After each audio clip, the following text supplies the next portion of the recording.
It was an important day in the yard. Everyone was busy and excited, making notes and taking photographs. A special visitor had arrived and was now the center of attention. "Who is that?" whispered Thomas to Duck. "That," said Duck proudly, "is a celebrity." "A what?" asked Percy. "A celebrity is a very famous engine," replied Duck. "Driver says we can talk to him soon." "Oh," said Thomas, "he's probably too famous to even notice us." Just then, Gordon arrived. "Huh," said Gordon. "Who cares? A lot of fuss about nothing, if you ask me." And he steamed away. Later that night, the engines found that the visitor wasn't conceited at all. He enjoyed talking to the other engines till long after the stars came out. He left early next morning. Gordon was still complaining. "Good riddance," he grumbled, "chattering all night. Who is he anyway?" "Duck told you," replied Thomas. "He's famous." "As famous as me? Nonsense."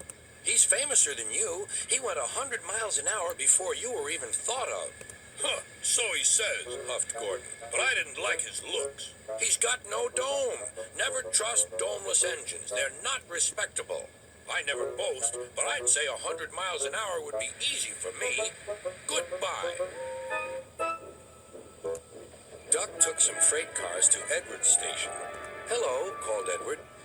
"That famous engine came through this morning. He whistled to me. Wasn't he kind?" "He's the finest engine in the world," replied Duck.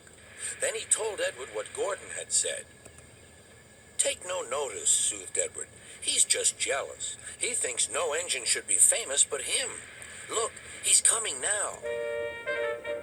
Gordon was running very fast. His wheels pounded the rails. "He did it, I'll do it. He did it, I'll do it." Gordon's train rocketed past and was gone. "He'll knock himself to bits," chuckled Duck.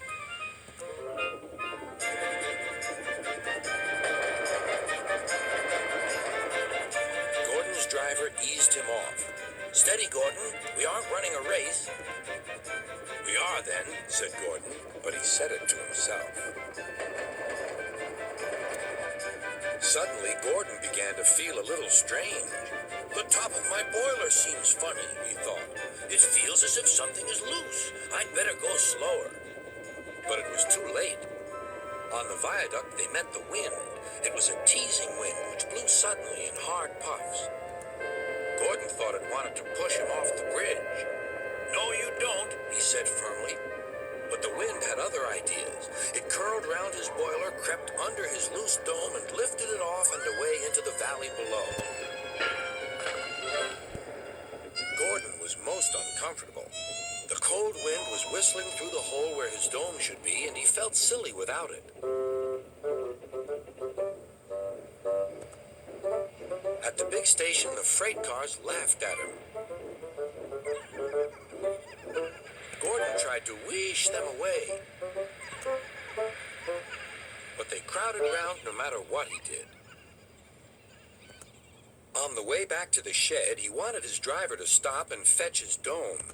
"We'll never find it now," said the driver. "You'll have to go to the works for a new one." Gordon was very cross.